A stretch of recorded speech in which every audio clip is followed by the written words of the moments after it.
음.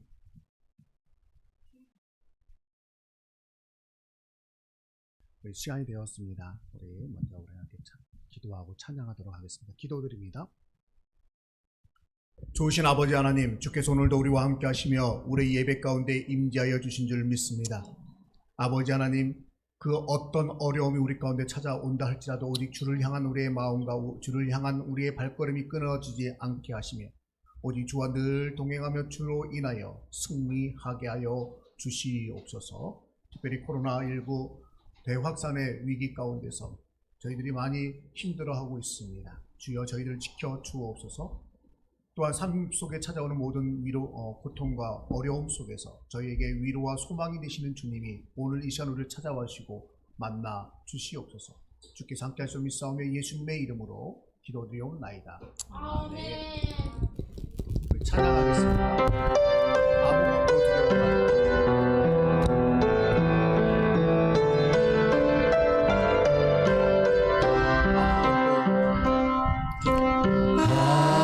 아무것도 두려워하지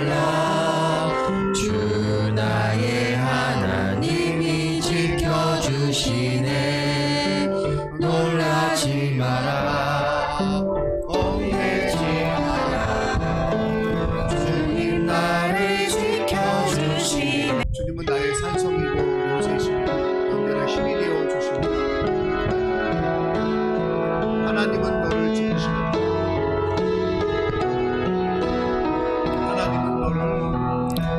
하나님은 너를 지키시는 자. 주님은 항상 우리 우편에서 그늘이 되어 주시며 우리를 지켜주십니다. 낮의 해와 밤의 달도 너를 해치 못하니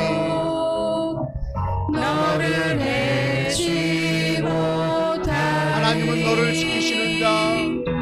하나님은 너를 지키시니 너의 환난을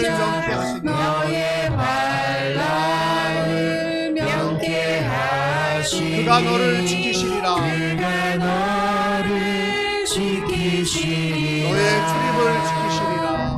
너의 출입을 지키시리라. 눈을 들어 산을 보아라.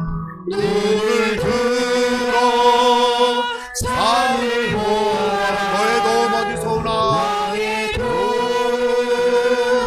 어디서 천지 지으신 너를 만드신 여호와께로. 눈을 들어 산을 보아라. 눈을 들어 산을 보아라. 너의 도움 어디서 오나. 너의 도움 어디서 천지 지으신 너를 만드신 여호와께로다.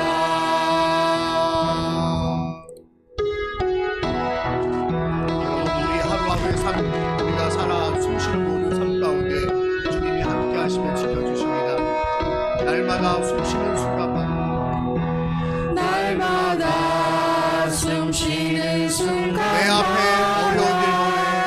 내 앞에 어려운 일 보내. 주님 앞에 이 몸을 맡길 때 슬픔 없네, 두려움 없네.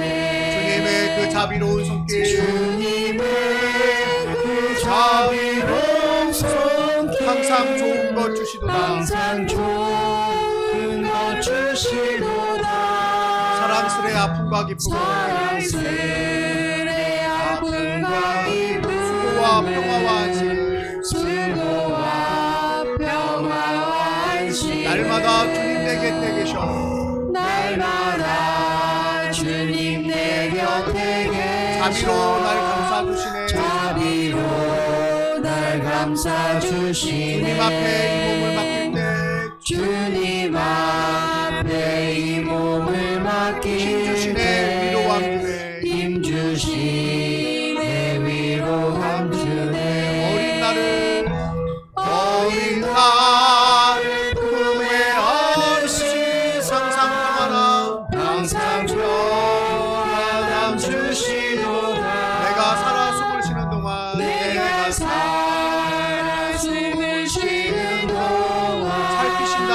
삶이신 다 약속하셨네. 인생의 어려운 순간마다 인생의 어려운 순간마다 주의 약속 생각해보네. 주의 약속 생각해보네. 내 맘속에 믿음 잃지 않고 내 맘속에 믿음 잃지 말씀 않고 속에 위로를 얻네. 말씀 속에 위로를 얻네. 주님의 도우심 바라보며 주님의 도우심 바라보며 모든 어려움 이기도다. 흘러가는 순간마다 흘러가는 순간마다 주님 약속 새겨봅니다. 숨쉬는 순간뿐만 아니라 오늘 예배하는 이 시간에 우리 주님께서 함께하기를 소망하며 찬양합니다. 하늘의 문을 여소서 이곳을 주목하소서 그리고 이곳에 임재하여 주소서. 찬양합니다. 하늘의 문을 여소서 이곳을 주목하소서. 주를 향한 노래가 꺼지지 않으니 하늘을 열고 보소서. 이곳에 임재하소서. 이곳에 임재하소서. 주님을 기다립니다. 기도의 향기가 하늘에 닿으니 주여 임재하여 주소서. 주여 임재하여 주소서. 이곳에 오셔서 이곳에 오셔서 이곳에 앉으소서. 이곳에 앉으소서. 이곳에서 드리는 예배를 이곳에서 드리는 예배를 받으소서.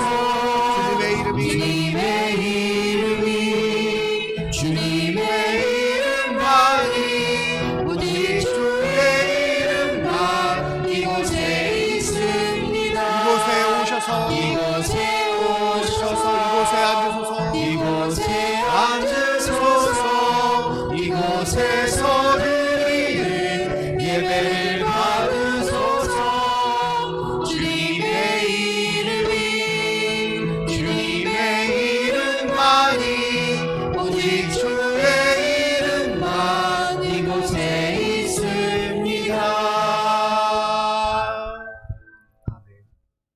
거룩한 주일 오늘 주님이 우리와 함께 하시며 우리의 모든 마음과 생각과 판단과 우리의 모든 삶을 지키시고 인도하여 주신 줄 믿습니다. 우리 함께 사도신경으로 우리의 신앙을 고백하겠습니다. 나는 전능하신 아버지 하나님 천지의 창조주를 믿습니다. 나는 그의 유일하신 아들 우리 주 예수 그리스도를 믿습니다. 그는 성령으로 잉태되어 동정녀 마리아에게서 나시고 본디오 빌라도에게 고난을 받아 십자가에 못 박혀 죽으시고 장사된 지 사흘 만에 죽은 자 가운데서 다시 살아나셨으며 하늘에 오르시어 전능하신 아버지 하나님 우편에 앉아 계시다가 거기로부터 살아있는 자와 죽은 자를 심판하러 오십니다. 나는 성령을 믿으며 거룩한 공교회와 성도의 교제와 죄를 용서받는 것과 몸의 부활과 영생을 믿습니다. 아멘. 함께 찬양 드리겠습니다. 찬송 406장.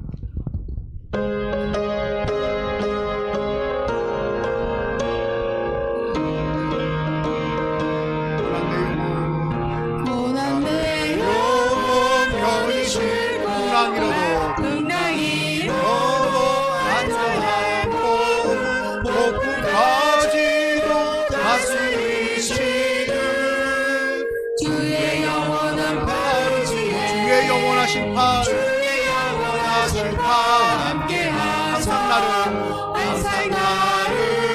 붙드시니 어느 곳에 가든지 요동하지 않으니 주의 팔을 의지함이라.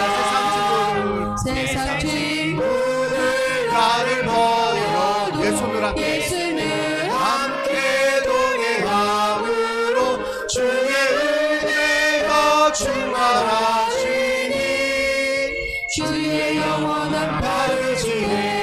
주의 영원하신 영원하신 파 함께하사 항상 나를 붙드시니 어느 곳에 가든지 요동하지 않음은 주의 팔을 의지함이 나의 믿음이 연약해져도 미리 예비한 힘을 주시 위태할 때도 안보하시 주의 영원한 팔을 지혜 주의 영원하신 파 함께하사 항상 나를 붙드시니 어느 곳에 가든지 요동하지 않음은 주의 팔을 의지함이라 눈치 못한 것 주께 없으니 나의 인생을 주께 맡기며 나의 모든 짐 대신 지시는 주의 영원한 팔을 주의 영원하신 팔 주의 영원하신 파 함께하사 항상 나를 붙드시니 어느 곳에 가든지 요동하지 않음은 주의 팔을 의지함이라. 이 시간에 우리 기도할 때 다 같이 한 마음으로 한 목소리로 기도드리도록 하겠습니다. 주님이 이 시간 우리 가운데 함께하기 위해서 주님이 주시는 평안이 우리 가운데 넘쳐나기 위해서 말씀 속에서 위로와 소망을 얻기 위해서 우리 이 시간에 함께 기도드리겠습니다. 조시 아버지 하나님의 성령을 감사합니다. 주의 예배를 인도해 주신다면 하나님께서 우리 예배 가운데 임재하시며 우리를 지키시고 우리를 인도하여 주시기를 믿습니다. 오직 주만 바라보며 주만 의뢰하며 주께 영광과 찬양 올려드리게 바랍니다. 성령 하나님의 충만하신 은혜와 능력으로 저희를 붙잡으시고 인도하여 주시옵소서. 우리 주 앞에 나아가며 주님께 영광을 하나님에게 원하오니 성령님의 은혜로 충만하게 되소서. 우리 하나님의 사랑으로 충만한 우리의 삶이 되소서. 주님이 지켜주시옵소서. 특별히 예배 가운데 우리의 소망이 넘치게 하시고 위로와 있게 하시며 주 안에서 새로운 활동과 주의 기뻐하는 삶으로 나아가는 우리 되게 하여 주시옵소서. 주의 사랑과 주의 은혜가 충만하게 하시고 또 주의 충만하고 놀라운 노래가 우리를 주시고 음악을 채워주시고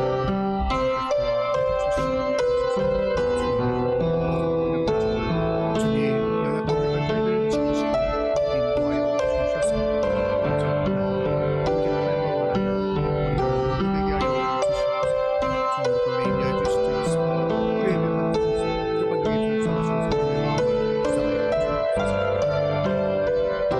주께서 이 시간에 우리의 예배를 받으신 줄 믿고 감사드리며 예수님의 이름으로 기도드리옵나이다. 아멘. 하나님 앞에 예물 봉헌하도록 하겠습니다.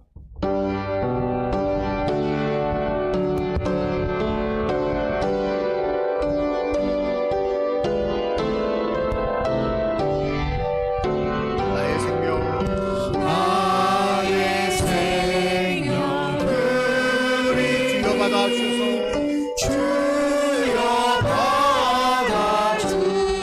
세상 살아갈 동안 세상 살아갈 동안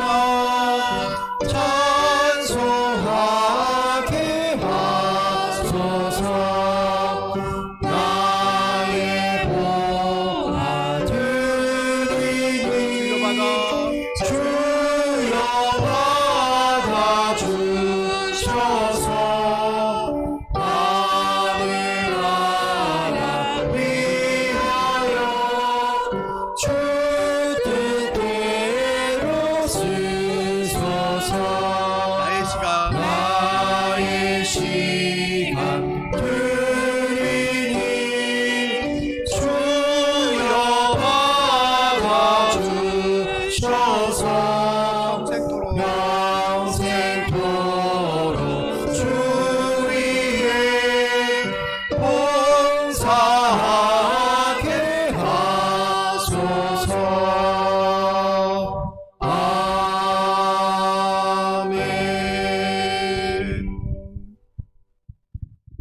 제목을 따라 예물을 드리셨습니다. 함께 기도드립니다. 좋으신 하나님, 하나님은 언제나 우리와 함께 하시며 우리를 지키시며 인도하여 주시는 은혜의 하나님, 사랑의 하나님인 줄로 믿습니다. 거룩한 주일 주의 전으로 우리의 발걸음을 인도하시고 예배해 드릴 수 있도록 우리의 건강과 환경을 허락하심을 인하여 감사합니다. 특별히 코로나 위기 가운데서도 저희를 지켜주신 아버지 하나님, 늘 주와 동행함으로 어떤 어려움도 어떤 질병도 우리와 상관없는 건강한 삶이 되게 하여 주옵소서. 특별히 주 앞에 나올 때 빈손으로 나오지 아니하며 정성껏 예물을 준비하여 드리오니 주여 이 예물을 드린 손길마다 주께서 채워주시고 주께서 갚아주시고 주의 풍성한 사랑과 은혜로 충만케 하여 주시옵소서. 10의 1조를 기억하시고 성령의 능력으로 채우시며 하나님께서 약속하신 놀라운 기업으로 함께 하사 이 땅에 쌓을 것이 없이 넘치는 복의 복을 더하여 주시옵소서. 주님 우리 가운데 함께 하시며 늘 감사가 충만케 하시고 저희의 삶 속에 소망이 넘쳐나게 하시며 저희의 삶 속에 하나님께서 함께 하심으로 형통함이 풍성케 하여 주시옵소서. 주님이 늘 언제나 함께 하시길 간절히 바라고 원하며 예수님의 이름으로 축복하며 기도하옵나이다. 아멘. 유지민 성도님 10의 1조 드렸습니다. 네, 교회에서 지금 여러분 주보를 참조하는 걸로 대신하도록 하겠습니다. 하나님의 말씀을 함께 보도록 하겠습니다. 하나님의 말씀은 사무엘상 21장 10절에서 15절까지 말씀입니다.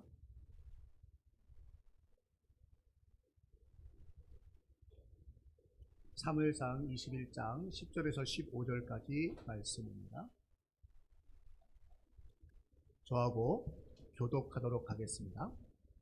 그날에 다윗이 사울을 두려워하여 일어나 도망하여 가드 왕 아기스에게로 가니 아기스의 신하들이 아기스에게 말하되 이는 그 땅의 왕 다윗이 아니니까 무리가 춤추며 이 사람의 일을 노래하여 이르되 사울이 죽은 자는 천천히요 다윗은 만만이로다 하지 아니하였나이까 한지라. 다윗이 이 말을 그의 마음에 두고 가드 왕 아기스를 심히 두려워하여 그들 앞에서 그의 행동을 변하여 미친 채하고 대문짝에 그적거리며 침을 수염에 흘리매 아기스가 그의 신하에게 이르되 너희도 보거니와 이 사람이 미치광이로다. 어찌하여 그를 내게로 데려왔느냐. 내게 미치광이가 부족하여서 너희가 이 자를 데려다가 내 앞에서 미친 짓을 하게 하였느냐. 이 자가 어찌 내 집에 들어오겠느냐 하니라. 아멘. 아멘. 오늘 말씀을 통해서 두려워하지 말라라는 제목으로 함께 말씀을 나누려고 합니다. 요즘 코로나19 지확산으로 인해서 수도권의 사회적 거리두기가 4단계로 격상되어서 지금 시행 중에 있습니다. 거의 이제 올 스톱 하자라는 이야기와 비슷한 거죠. 100% 스톱은 아니에요. 중국 같은 경우에서는 아예 출입 통제를 시켰잖아요. 바깥에 못 나가요. 호주 같은 경우도 지금 굉장히 심각해가지고 가족원 중에 옛날 중국처럼 바깥으로 출입할 수 있는 사람이 없어요. 오직 한 사람만 생필품을 사기 위해서 나갈 수 있습니다. 지금 세계적으로 재확산이 되는 위기 가운데서 어려운 가운데 있고 우리나라도 마찬가지입니다. 보수 성향 교수단체인 한국대학교 교수협의회에서는 8월 14일에는 최대 3,025명의 확진자가 나올 거라고 예측하고 있습니다. 그전에는 300명만 나와도 많다고 그랬는데 지금은 3,000명의 예측이 나옵니다. 본격적인 휴가철이 시작되면서 19일, 그러니까 내일부터죠. 제주도는 3단계로 사회적 거리두기를 상향했습니다. 제주도 자체만은 아직 그렇지는 않은데 외부에서 오니까. 또 강원도도 마찬가지고요. 방역당국과 지방자치단체들은 선제적인 방역 조치에 나서고 있습니다. 그래도 감사하게 아직은 우리가 살고 있는 세종은 이렇게 심각하지는 않아요. 그만큼 더 신경 쓰고 더 조심하는 모습이 우리 세종시에는 보이는 것 같아요. 직업상 그런 것도 없지 않아 있을 거라고 생각이 되어집니다. 그 얘기는 달리 말하면 지금 저희가 하는 것처럼 정말 최선을 다해서 똑같이 경계심을 갖는다면 다른 시도들도 이 어떤 확장 추세를 갖다가 조금 잠재울 수 있지는 않을까라는 그런 생각도 해보게 됩니다. 어쨌든 현재 상황을 근거로 한 미래에 대한 합리적인 예측을 따라 결정을 내리는데 결정하고 있는데 한국 교수단체 협의회, 교수협의회에서는 한교협에서는요 뭐라고요? 3,000명 넘을 거라고. 한 2주밖에 안 남았어요. 2주, 3주 남았어요.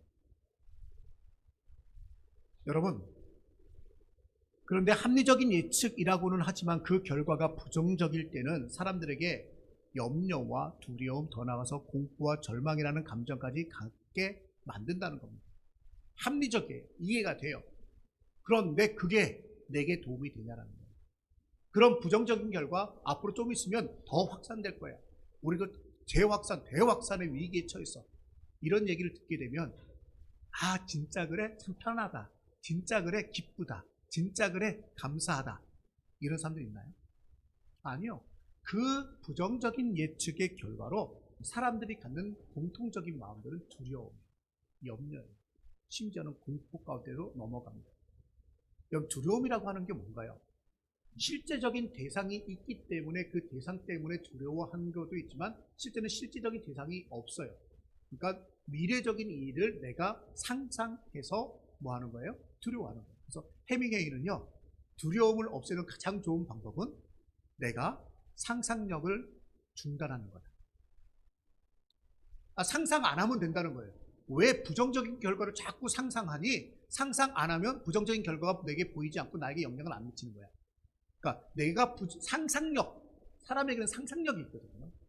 다른 동물에 없는 상상력, 창의력, 상상력, 뭐 이게 없는 것을 있는 것처럼 생각하는 그런 능력이 있는데 그 능력을 중단시켜버리면 된다는 거예요. 근데 그게 쉽게 돼요? 잘 안 돼요.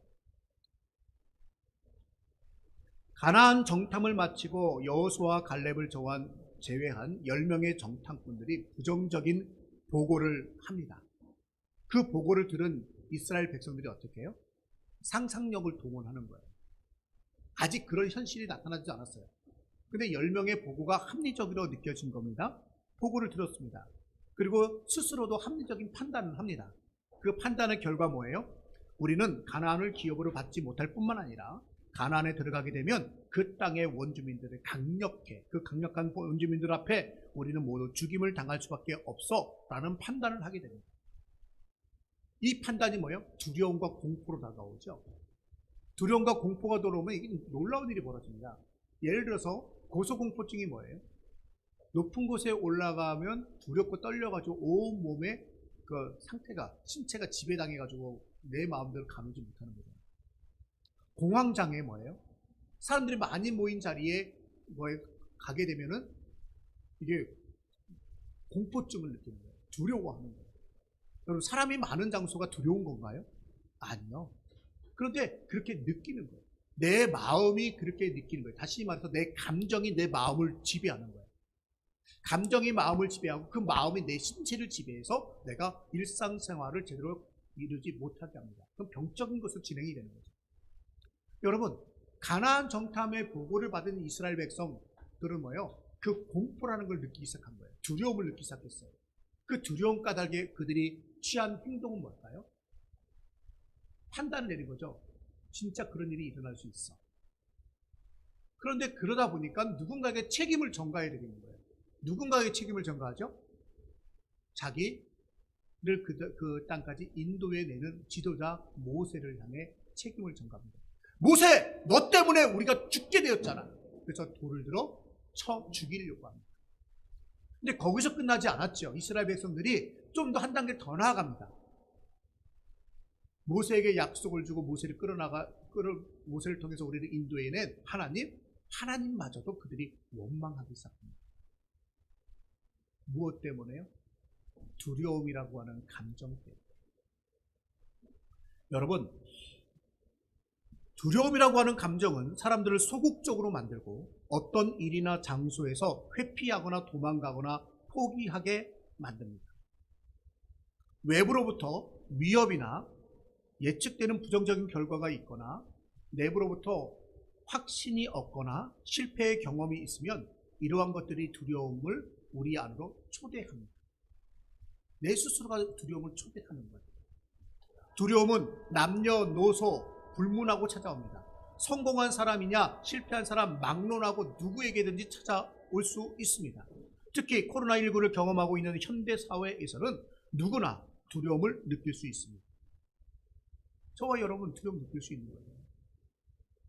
코로나 감염에 대한 두려움, 감염 결과로 인한 건강 악화와 내가 감염됐다는 사실이 주변에 알려지면 주변 사람의 따가운 시선. 내가 뭘 잘못했어요? 나는 그냥 평상 생활하는데 옆에 사람에 의해서 감염이 됐는데 감염된 나를 갖다 무슨 벌레 보듯이 이상한 것 보듯이 가까이 하려고 나는 상종도 안 하려고 그래요. 저희 코로나 감염자 확진됐대. 다 나았어요. 근데 나은 사람이 일상생활에 복귀했는데도 불구하고 거리를 두죠. 그게 뭐예요? 두려움이에요. 그런 두려움이 있습니다. 경제활동의 제약으로 인한 두려움, 사회활동의 제한으로 인한 두려움. 모이지 말래요. 하지 말래요. 예배요? 비대면으로 서울 같은 경우는 돼서 아무것도 좀 못하고 있고요. 그렇습니다. 왜? 거리두기 해야 되니까. 그러니까 사회활동이 제한됩니다. 사람과 사람과의 관계가 그러면서 소원해집니다. 심지어 병원에 입원해 있는 부모님도 못 찾아뵙는 일이 벌어져요. 관계, 가족끼리도 관계가 멀어져요. 만나지 못하니까. 공교육의 제약으로 인한 자녀들의 학습 능력이 떨어지는 것에 대한 두려움. 아이들이 실력이 뚝뚝 떨어지고 있어요. 교육부에서도 발표했잖아요. 아이들이 지금 학습 능력이요. 정말 제대로 이야기하면 너무나 이게 황당하고 무서우니까 제대로 발표도 못해요. 엄청나게 떨어졌습니다. 왜요? 그 단계에 배워야 될 기초를 모르면 그 다음 단계는 못 나가거든요. 근데 벌써 2년 차가 돼가고 있잖아요. 만 1년이 지났어요. 그러다 보니까요, 지금 아이들이 못해요. 거기다가 그렇다고 해서 좀 뒤처졌다고 해서 또 학교 가면 또 열심히 배우느냐? 그것도 잘 못해요. 다 못해요. 그리고 아이들한테 자유시간을 줘요. 근데 아직 자기 통제 능력이 부족한 아이들은요, 자기를 통제해가면서 열심히 공부하느냐? 아니요. 자유시간이에요. 말 그대로 자유시간이에요. 집에서 공부한다고요? 누가 공부해요? 공부해요? 잘 안 해요. 한다고 해도 안 돼요. 부모들은 두려움이 생기는 거예요. 그러니까 자꾸 사교육으로 어떻게든 해보려고. 부모들은 아니까. 근데 사교육도 못 보내는 거예요. 경제적인 부담도 커져가고 또 코로나 감염에 대한 염려도 있고 여러 가지가 생겼어요. 외부 활동의 제약으로 인해서 이제는 가정 내로 생활이 집중됩니다. 그러다 보니까요, 평상시에는 저녁에만 잠깐 만나서 그냥 이야기하던 부부, 또 부모와 자식, 한 공간에서 하루 종일 지내는 경우들이 많아졌어요. 여러분, 가까이 있다 보면은 상대방의 단점이 자꾸 눈에 들어옵니다. 그전에 몰랐던 단점들이 보이기 시작합니다. 그래서 가정 내 폭력이 지금 엄청나게 증가되고 있다고 하잖아요. 여러분, 이 모든 것들이 우리의 삶 속에 두려움입니다. 이 코로나19로 인해서요, 지금 이 사회는 저와 여러분의 삶 속에는요, 두려움의 요소들을, 두려워할 만한 거리들이요, 우리에게 그냥 다가오는 것이 아니라, 우리가 초대해서 들어오는 게 아니라, 그냥 우리를요, 침범하고 있어요. 아니, 노략질하고 있어요. 여러분의 가슴, 여러분의 마음, 여러분의 감정에 계속 방망이질 하는 거예요. 웬만한 멘탈 아니면 이 두려움 속에서 꼿꼿하게 이겨내고 나갈 수가 없습니다. 여러분은 어떻습니까? 사랑하는 성도 여러분, 여러분 중에 지금 두려워하는 것이 무엇이 있습니까? 두려움은 스트레스처럼 초대하지 않아도 언제나 찾아오는 존재입니다. 그래서 어떤 사람들이 이렇게 얘기를 해요. 두려움이나 스트레스, 공포 이런 것들이요, 이런 것들이 우리가 생활하는 데 필요한 심리적인 생존 필수품이다라고 말합니다. 생존 필수품. 우리 장에 좋지 않은 균들이 있다라고 할 때 그 균을 없애기 위해서 장 세척을 한다고 하죠. 그러면 건강한가요? 아니요. 어느 정도 좋지 않은 세균들도 있어야 된다는 거예요. 있어야 몸이 저항력이 생기고 이겨내는 거예요. 너무 깨끗하면 도리어 병에 쉽게 걸린다는 겁니다. 스트레스 안 좋죠. 근데 어느 정도의 스트레스는 우리로 긴장하게 하고 우리를 건강하게 만들고 우리로 더 성장하게 하는 겁니다. 그래서 감정이 우리가 부정적으로 볼 수 있는 그런 감정들조차도 뭐라고요? 그것을 긍정적으로 활용하고 그것을 잘 극복해 나가면 그것이 우리로 하여금 긴장하게 하고 우리로 더 결단하게 하고 우리도 성장하게 하는 생존 필수품의 역할을 감당하게 한다는 겁니다. 문제는 그 감정들에게 우리가 극복당하는, 정복당하는 거죠. 스트레스를 이기면 성장하는 거예요. 근데 스트레스를 이기지 못하면 아무것도 못해요. 노이로제 걸려. 두려움을 이겨내면 성장하는 거지만 두려움에 지면 이스라엘 백성들이 원망하다 광야에서 다 죽어가는 것처럼 다 죽어버리는 거예요.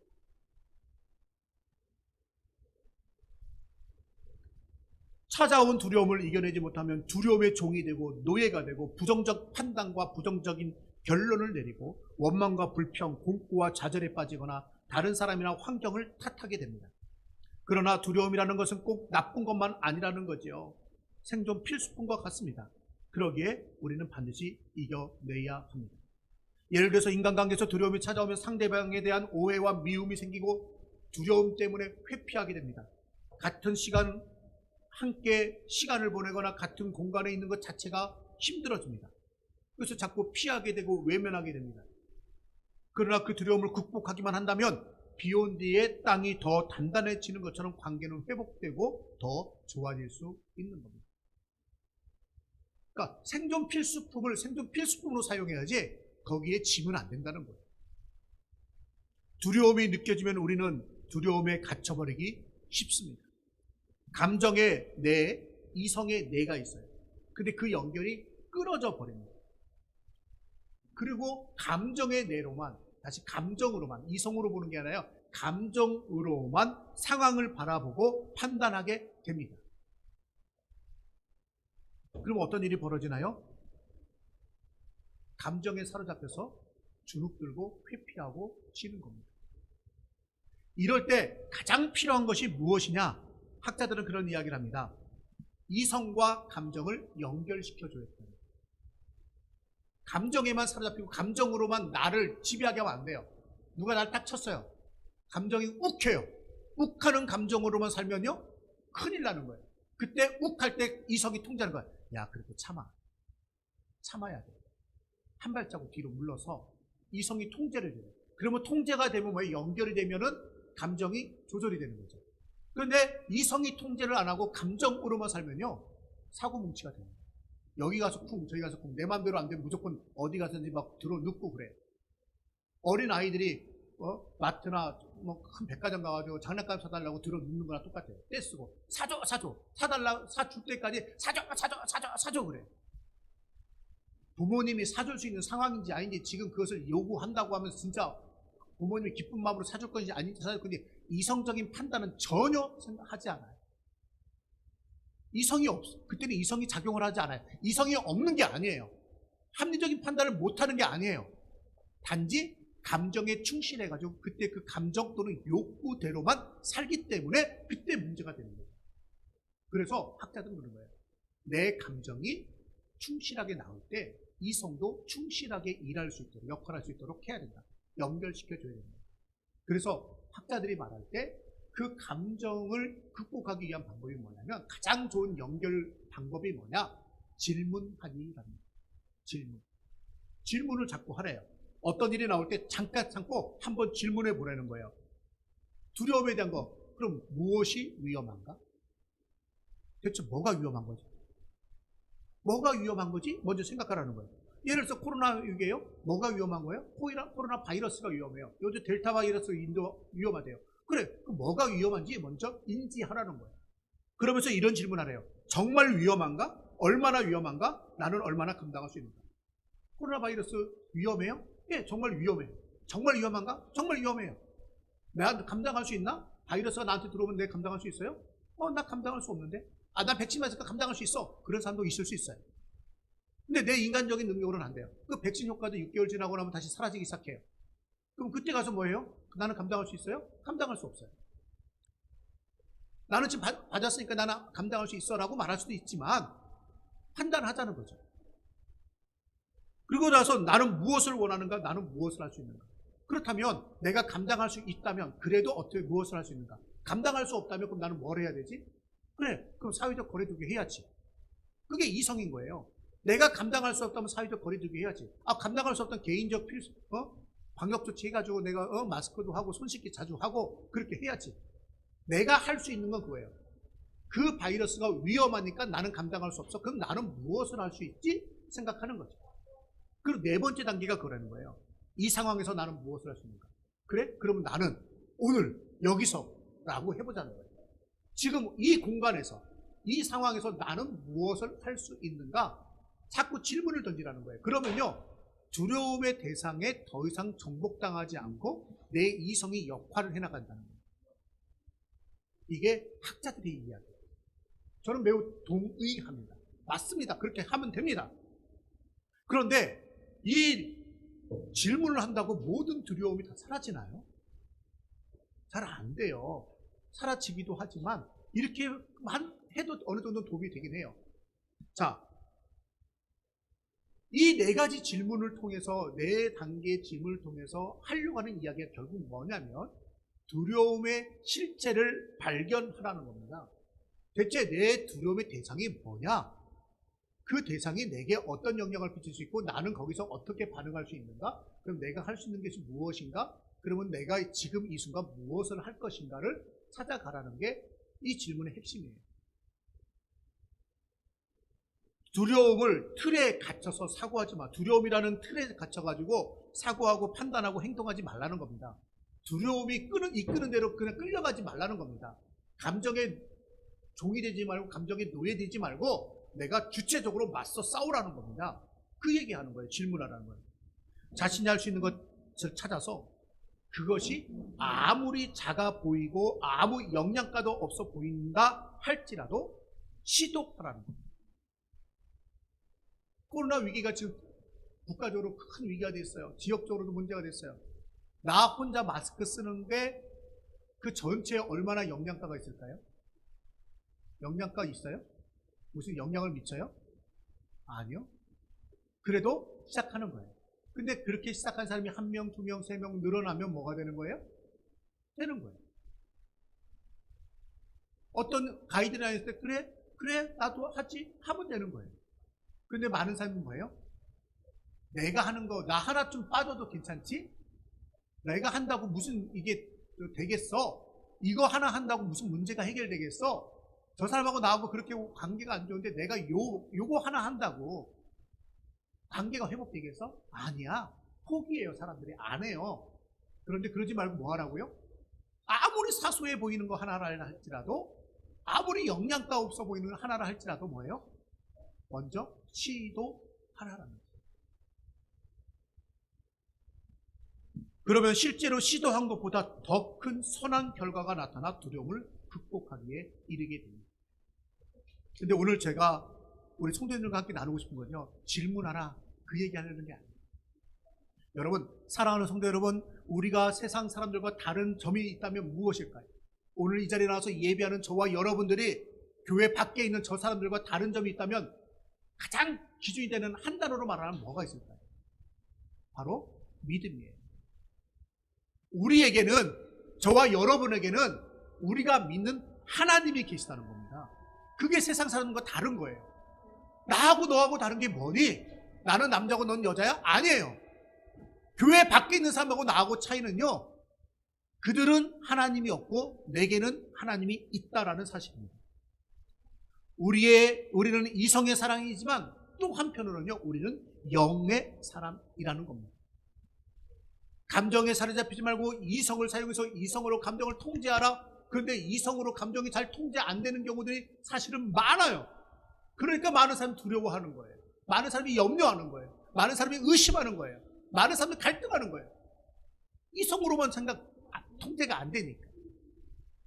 근데 예수 믿는 저와 여러분은요, 영의 사람들입니다. 두려움에 갇히면 단순히 감정과 이성의 연결이 끊어지는 데서 그치는 것이 아니라 여러분, 영과도 단절됩니다. 감정이라는 게 엄청난 거예요. 감정에 사로잡히며 이성의 끈이 끊어진 데서 끝난 게 아니라 더 나아가 영과의 끈도 끊어져 버려요. 그래서 가나안의 정탐 보고를 받았던 이스라엘 백성들이요, 두려움의 감정 때문에 육신의 이성의 판단이 늦어졌죠? 못했죠? 그래놓고 뭐예요? 하나님과의 관계도 끊어버리는 거예요. 그래서 지금까지 하나님이 우리를 사랑해 주셨고, 우리에게 은혜를 베풀어 주셨고, 우리에게 기적적인 방법으로 기적을 통해서 우리를 인도해 주셨어요. 우리 앞에 감당할 수 없는 문제가 있다. 하나님이 기적으로 그 문제를 다 해결해 주셨어요. 그런데 감정에 사로잡히는 순간 그 하나님과의 관계가 끊어져 버리니까 하나님 기억이 안 나요. 하나님이 기억이 안 나요. 하나님이 그들의 머릿속에서 잊혀져 버려요. 그래서 하나님이 우리를 얼마나 사랑하시는지, 하나님이 우리에게 어떤 은혜를 베풀어 주셨는지, 하나님 바로 지금까지 우리를 어떻게 인도해 주셨는지 전혀 기억이 나지 않아요. 그리고 뭐예요? 당장 눈앞에 보이는 두려움의 대상. 저것 때문에 내가 두려운데 하나님이 살아계시다면 왜 저걸 나한테 주셨어? 하나님 아웃! 내 삶 속에서 하나님을 아웃시켜버리는 거예요. 그리고 다시 뭐가 돼요? 감정의 노예가 되거든요. 여러분, 영과 단절되면 하나님도 생각하지 않습니다. 하나님이 행하신 모든 것도 기억하지 못합니다. 사랑과의 관계에서도 두려움에 사로잡히면 그와의 좋았던 기억들이 하나도 기억나지 않습니다.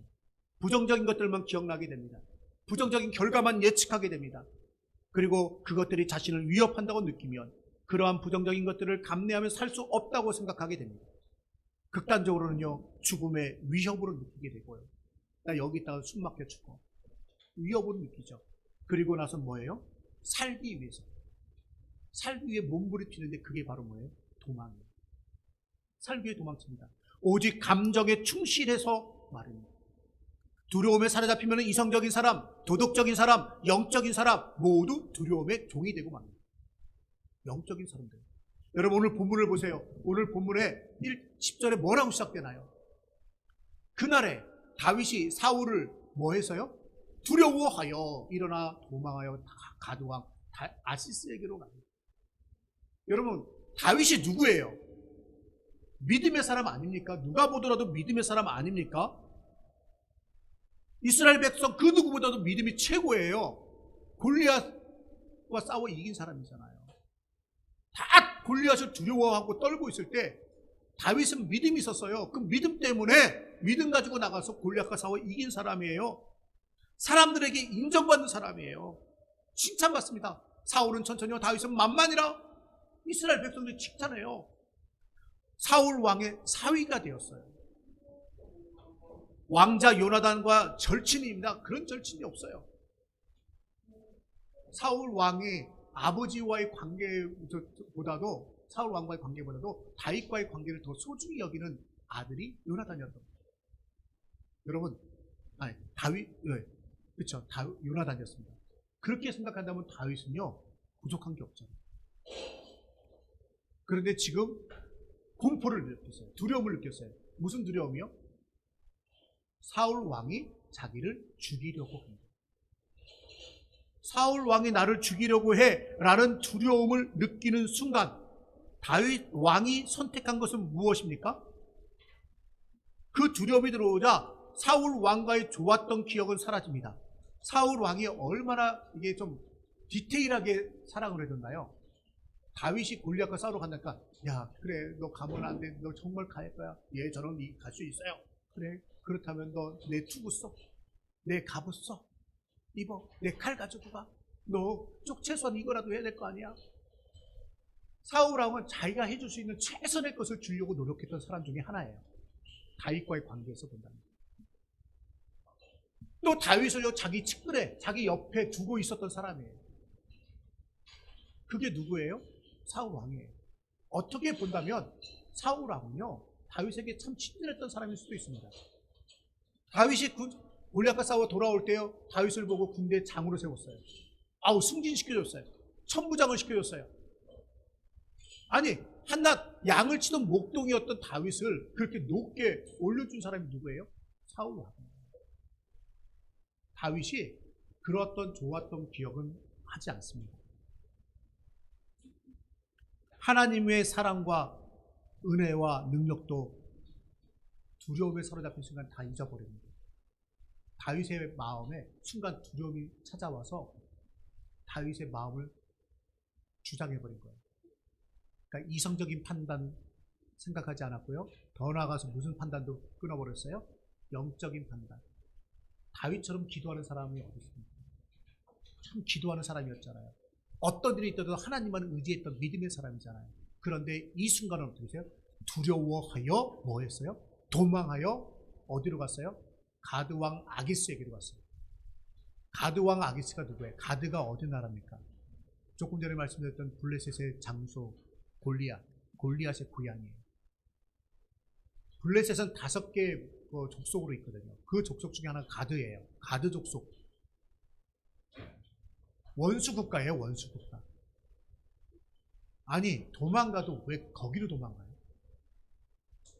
여러분, 두려움에 사로잡히면요, 이성이 어느 정도 잘못된 판단, 마비가 돼요. 그래서 뭐요? 하나만 생각하는 거예요. 사울 왕에게서 도망가려면 사울 왕의 반대편에 서 있는 사람한테 가야 돼요. 블레셋 가드로 가게 되면 사울 왕이 거기까지 쫓아와서 나를 괴롭히지 못하고 나를 죽이지 못할 거예요. 오직 그거 하나만 생각하는 거예요. 왜? 두려움 때문에요. 그 다음을 생각하지 못해요. 그래서 가드 왕에게로 도망쳐 갔습니다. 다윗의 유일한 선택은 살기 위해 도망치는 것뿐이라고 두려움이 그에게 이야기하는 거예요. 다윗은 하나님과 동행하며 하나님의 마음에 합한 자였으나 사울의 위협을 받는 중에 두려움을 느끼고 도망하기로 하였는데 어디로 갔다고요? 원수에게로 갔어요. 이성의 끈을 놓게 만들었습니다. 여러분, 블레셋 가드왕에게로 도망갔다고 생각해 보세요. 합리적인 생각을 한다면 사울에게서 도망쳤지만 블레셋 가드는요, 더 무서운 적일 수 있잖아요. 원수 국가잖아요. 가드 왕 아기스가 자기를 가만둘 것 같아요? 그 나라의 신하들이, 그 나라 백성들이 원수 같은 자신을 그냥 둘 것 같아요? 그냥 두지 않을 거예요. 그거는 누구든지 할 수 있는 판단 아닙니까? 근데 두려움에 사로잡히면요, 그런 판단이 안 서요. 여러분 생각해 보세요. 우리가 조금 두려워지면요, 판단이 안 서는 거예요. 엊그저께 정말 안타까운 뉴스를 들었어요. 음식물 쓰레기 이게 처리하는 대구 지역이었나 어디였나요? 그 지역에서 뭐요?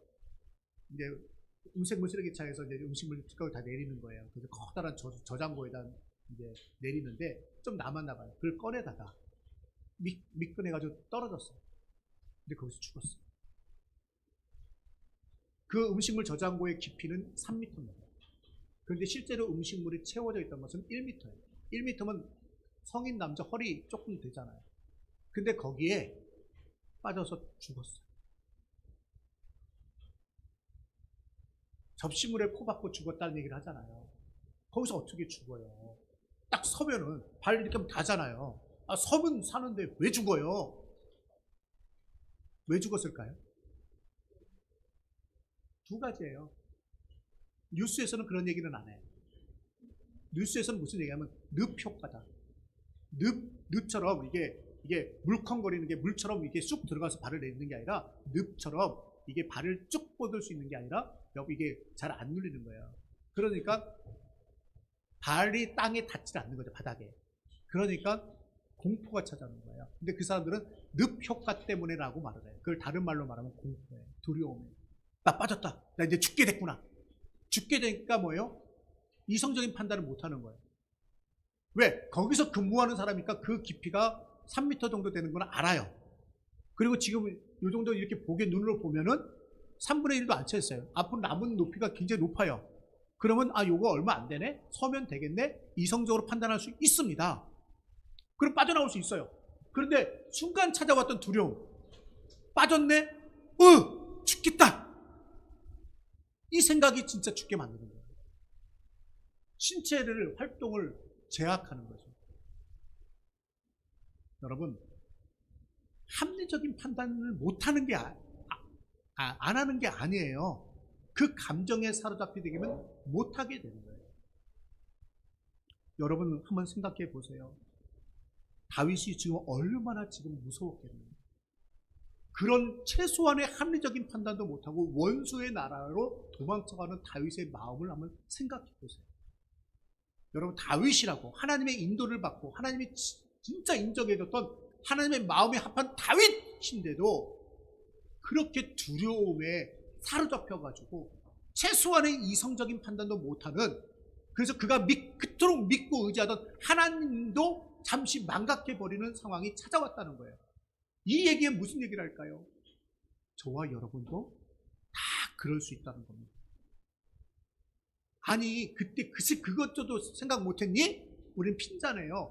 근데 두려움이 찾아오면 그 순간에 어떤 판단도 안 쓰는 거예요. 말도 안 되는 판단을 해서 두려움 때문에 거기서 또 실패하고 넘어지고 넘어지는 악순환을 되풀이하는 경우들을 종종 봅니다. 옆에서 보니까 내가 당사자가 아니니까 객관적으로 보고 판단하고 훈수 두는 거죠. 그 상황에 처하니까 두려움 때문에 아무것도 못합니다. 다윗 마찬가지였습니다. 그래서요, 어떻게 극복해야 될지를 하나님께 묻지 않았습니다. 하나님의 은혜와 사랑, 지금까지 인도해 주심을 기억하지 못했습니다. 그래서 성경은 두려움을 불신앙과 동의어로 사용하고 있습니다. 마태복음 18장에 보면은 14장에 보면은 베드로가 물 위를 걸어오는 예수님을 보고 만일 주님이시거든 나를 명하여 물 위로 오라옵소서라고 말을 해요. 그때 예수님이 오라라고 하니까 어떻게 해요? 베드로가 발을 내려서 물 위를 걸어요. 놀라운 기적을 경험하잖아요. 그런데 마태복음 14장 30절에 보니까 바람을 보고 무서워 빠져가는지라 라고 말합니다. 가다가 예수님만 바라보면 되는데 이제 그의 시선을 어디로 돌렸냐면 부는 바람에 집중한 거예요. 바람 소리 휘. 지금 나는 물 위를 걷고 있지만 바람이 거세게 불다 보니까 풍랑이 일기 시작해요. 저 옆에 파도 치는 파도들을 보는 거예요. 파도와 바람 소리를 듣고 예수님에게 집중했던 시선을 그 두려움을 주는 그 공포의 대상, 두려움의 대상에게로 초점을 맞춘 거예요. 그 순간 두려움이 그의 마음속에 찾아옵니다. 기적을 경험하고 있는 순간, 예수님이 바로 앞에 서 있는 순간에도 두려움에 사로잡히니까 어떻게 돼요? 순간적으로 믿음을 잃어버리는 거예요. 내 앞에 계신 주님도 잃어버리게 되는 겁니다. 잊어버리게 됩니다. 그리고 뭐예요? 물속에 빠져가요. 그때 예수님이 찾아와서 말씀하십니다. 예수께서 즉시 손을 내밀어 그를 붙잡으시며 이르시되 믿음이 작은 자여 왜 의심하였느냐? 믿음이 작은 자라고 얘기를 해요. 여러분, 우리가 두려워하는 거, 야, 너 두려워하는구나. 나 너 이해한다. 두려워할 수 있지? 그래. 아이고 힘들었겠다. 주님이 그렇게 말하는 게 아니에요. 찾아와서 뭐라고요?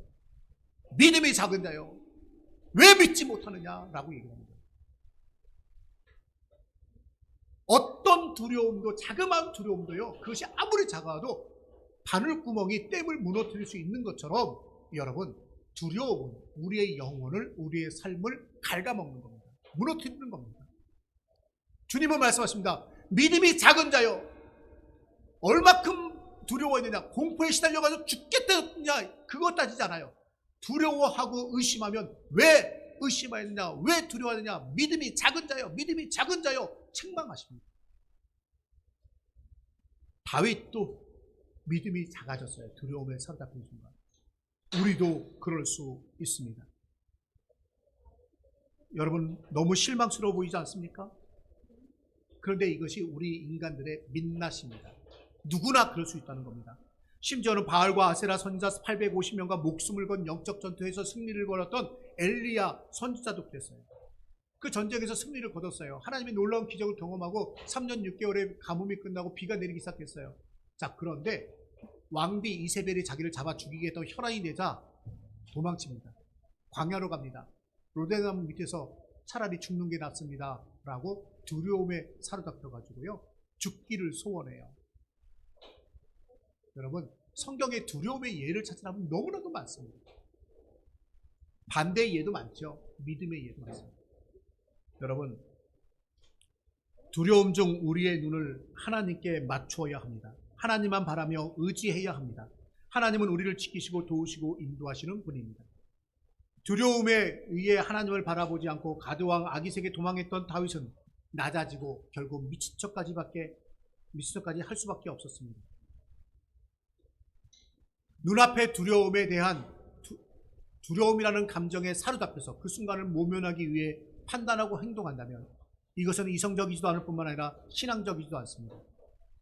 잠시 모든 사고와 감정을 멈추고 객관적으로 두려움의 실체가 무엇인지, 나의 능력이 어떤 것이 질문해야 합니다. 세상 사람들은 객관적으로 판단하여 나의 능력이 두려움의 실체를 극복할 수 없다면 또다시 두려움에 항복하는 경향이 있습니다. 인간으로서 할 수 있는 것이 없기에 두려움 속에서 살게 되는 것입니다. 그러나 하나님을 믿는 우리에게는 하나님이 계십니다. 나의 능력으로 두려움의 실체를 극복할 수 없을 수 있습니다. 가나안의 원주민들은 이스라엘 백성들이 가나안의 원주민들을 객관적으로 감당할 수 없는 것처럼 말합니다. 그러나 여호수아와 갈렙의 고백처럼 우리에게는 하나님이 계십니다. 하나님이 우리를 기뻐하시면, 하나님이 허락하시면, 하나님이 인도하시면 우리를 그 땅으로 인도하시고 그 백성을 우리의 밥이 되게 하실 것이다 고백했어요. 우리 앞에 험산 줄령 같고 깊은 수렁 같으며 태산 같은 두려움의 대상들이 아무리 많다 할지라도 하나님이 함께 하시면 그 모든 것들을 평지가 되게 하고 대로가 되게 하십니다.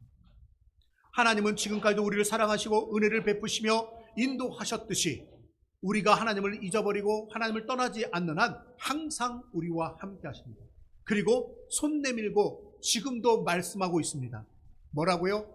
구하라, 찾으라, 두드리라. 구할 것이다, 찾을 것이다, 문이 열릴 것이다.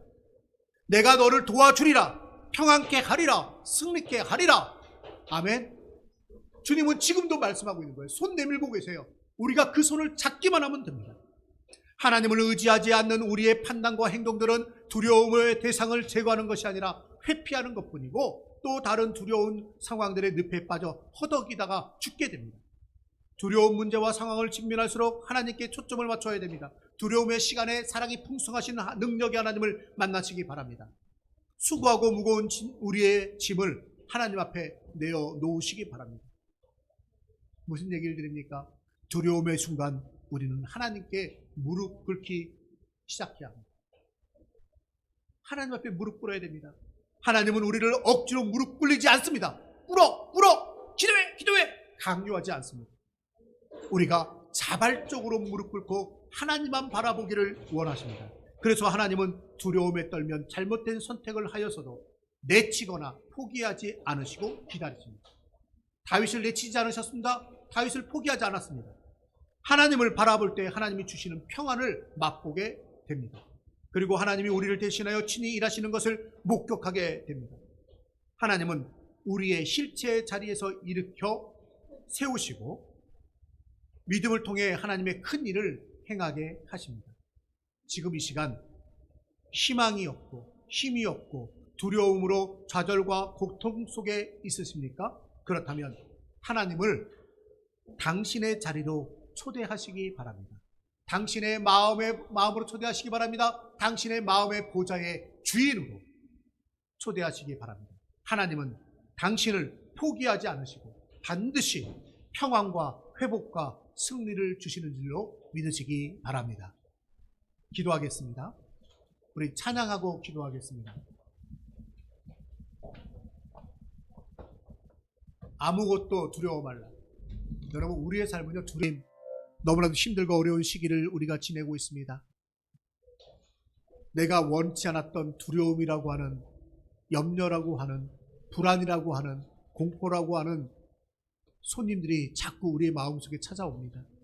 아버지 하나님, 우리가 이 모든 것들을 이겨내게 하여 주옵소서. 그들에게 종으로 사로잡히지 말게 하시고 우리가 예수 그리스도를 바라보며 하나님을 바라보며 하나님의 사랑과 하나님의 능력과 하나님의 약속으로 말미암아 그 약속을 믿음으로 말미암아 하나님으로 말미암아 승리하게 하여 주시옵소서. 주만 바라보며 주만 의지하겠나이다. 어떤 어려운 순간에도 오직 주만 바라보겠나이다. 주여 우리를 도와 주옵소서. 예수님의 이름으로 기도드리옵나이다. 아멘. 우리 찬양하고 마치겠습니다. 나는 믿네.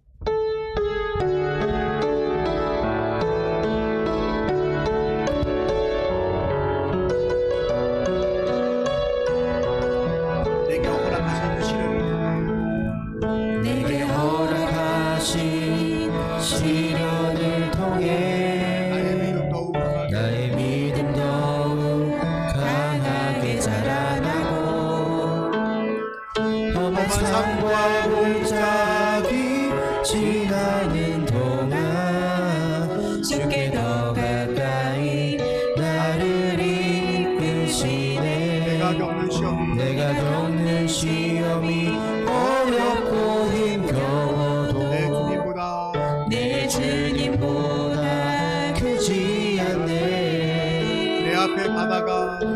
앞에 바다가 갈라지지 않으며 주가 바로 바다 위 걷게 하리. 나는 믿네. 나는 믿네.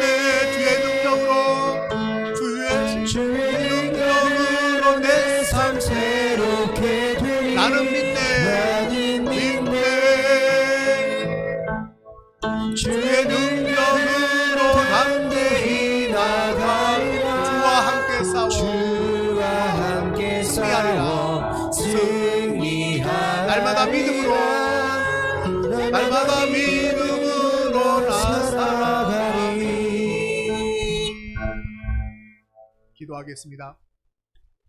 이제는 우리 주 예수 그리스도의 은혜와 아버지 하나님의 풍성하신 사랑하심과 성령님의 충만하신 은혜가 이 시간 하나님 앞에서 믿음으로 주만 바라보며 모든 두려움과 공포와 불안을 이겨내고 늘 주님이 주는 평안을 누리며 주 안에서 승리하는 삶을 살기를 소망하고 또한 다짐하는 우리 위에, 저희 가정 위에, 저희 하는 모든 일들 가운데 영원히 함께 하시기를 간절히 축원하옵나이다.